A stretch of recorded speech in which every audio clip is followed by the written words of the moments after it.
زندگی بسر کر رہے ہیں تو اس کے معنی صرف یہ ہے کہ ہم حقیقی زندگی بسر نہیں کر رہے ہیں، ہم کہیں کسی خلا میں زندگی بسر کر رہے ہیں۔ پروردگار خیر محض ہے،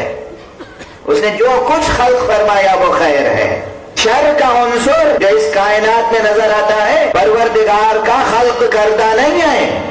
پروردگار نے کوئی شے ایسی خلق نہیں کی جسے شر کہا جا سکے، اس کے مخلوقات نے اپنے افعال سے شر پیدا کیا، اور جیسے ہی اس کے مخلوقات نے، انسانوں نے شر پیدا کیا، ویسے ہی خالق نے شر کو مٹانے کا نسخہ دے دیا۔ کہو قل اعوذ برب الفلق من شر ما خلق، شر ما خلق، شر کی نسبت خدا کی طرف کبھی نہیں دی جا سکتی، شر کی نسبت ما خلق کی طرف ہے۔ اور شر کی جتنی بھی قسمیں دنیا میں ہیں وہ سب کی سب سورہ فلق میں آ گئی ہیں۔ بس ایک اشارہ میں نے کر دیا اور غور کرتے رہیے گا پھر کسی موقع پہ، چونکہ آج گفتگو خیر و شر کے موضوع پر نہیں ہے، اس لیے بس درمیان میں جملہ کیا۔ اور ساتھ میں چونکہ بہت بڑی تعداد میں خواتین بھی سن رہی ہیں، ہماری مائیں ہیں، بہنیں ہیں، خدا ان کے جذبہ ایمانی میں برکت عطا فرمائے۔ ہمارے معاشرے میں توہم پرستیاں بہت ہیں، ضعیف الاعتقادی توہم پرستی،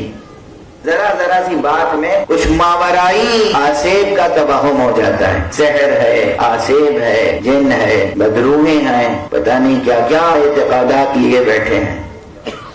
ان سب چیزوں کی کوئی حقیقت نہیں ہے۔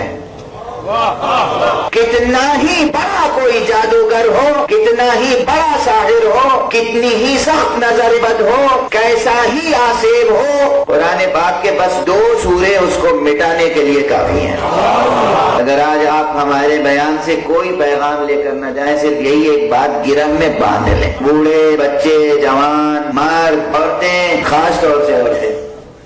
میری مائیں، بہنیں، گرہ میں باندھ لیں یہ بات۔ میں اس مقدس ممبر سے یہ بات عرض کر رہا ہوں پوری ذمہ داری کے ساتھ۔ سحر برحق ہے، سحر ہوتا ہے، مگر سحر ہے، کلام خدا معجزہ ہے، سحر کا اثر ہوتا ہے، بالکل ہوتا ہے، چلیے۔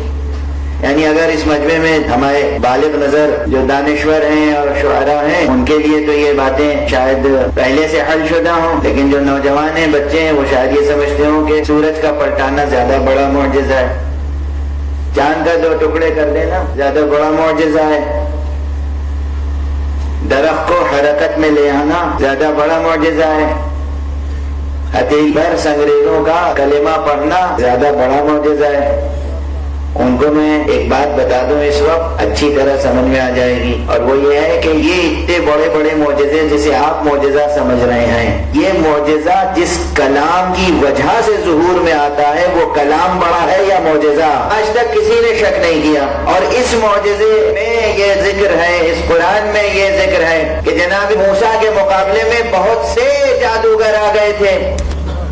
ایک موسیٰ تنہا، ایک چھوٹا سا ان کا عصا، اور مملکت فرعون میں جتنے بڑے سے بڑے ساحر تھے وہ سب اکٹھا ہو گئے، سب کے سحر کو ایک عصا نکل گیا۔ تو یہ بھی توہم نہ ہو کہ بہت بڑا سحر ہے، بہت بڑے ساحر نے کیا ہے، بہت سخت قسم کا سحر ہے، نہیں، کتنا ہی سخت ہو، قرآن مجید کی ایک آیت اس پورے سحر پر غالب آتی ہے، ایک آیت، ایک۔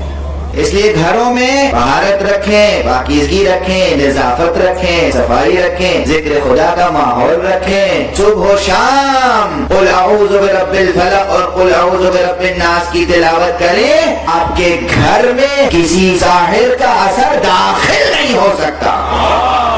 داخل نہیں ہو سکتا۔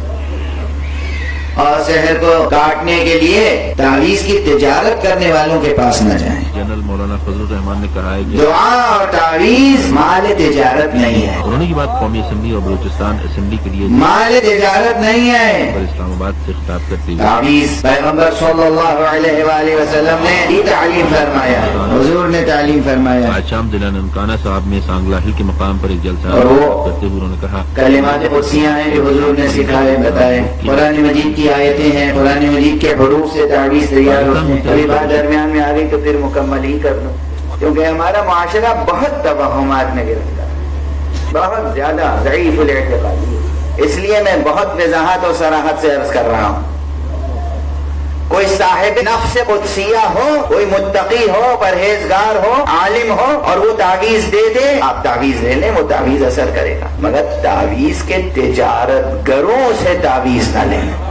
اپنا وقت ضائع نہ کریں، اپنا پیسہ ضائع نہ کریں، اپنا ایمان ضائع نہ کریں، دین ایمان کا سودا نہ کریں۔ بہرحال بات درمیان میں آ گئی تھی تو میں نے عرض کر دیا، ورنہ آج ظاہر ہے کہ اس موضوع سے کوئی ربط نہیں تھا، درمیان میں بات آ گئی۔ ہمارا معاشرہ بہت سے توہمات کا شکار ہے اور بہت سی کمزوریوں کا شکار ہے، لیکن سب سے بڑی کمزوری جو اس وقت پوری دنیا میں ہے وہ ہماری بے عملی